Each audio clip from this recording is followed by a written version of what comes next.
Hello, in this short video, I'm going to outline a few basic tips on how to create effective PowerPoint presentations easily and quickly. If you are an online freelance contractor or consultant accepting multimedia editing projects,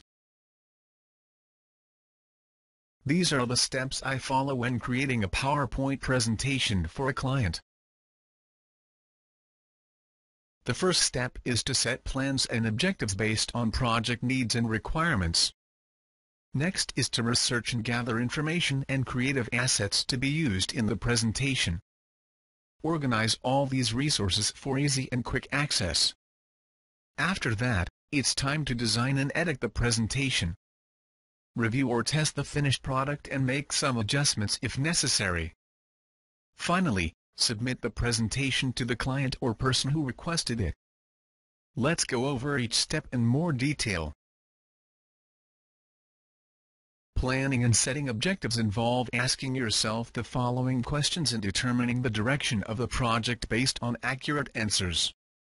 What message does the client want to convey to his customers through this presentation? What contents does the client want or need to include in the slides? Will he provide these, or do you need to look for them? And very important, what is he hoping to gain from this presentation? Project research for a business, marketing, or even academic PowerPoint presentation involves looking for pertinent graphics, figures, text, audio, video, news and other relevant resources, and so on. Organize these different resources by classifying, labeling, and storing them in separate and appropriate areas of your project file.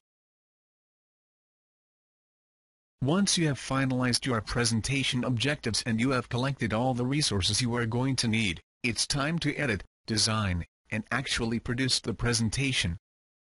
Create themes, determine colors, sizes, fonts, object designs, and so on. Remember to put all these elements together in a consistent and visually appealing manner. Do not allow design elements to overshadow content. Otherwise you'll end up with a pretty but possibly useless presentation. Include animations if appropriate. Your client might also require you to include some interactive elements in the presentation. Check the PowerPoint presentation you have just designed and edited. Is there a balance between content and design elements? Are all your presentation objectives addressed, or do you need a few more slides to make your main message clear to the intended audience?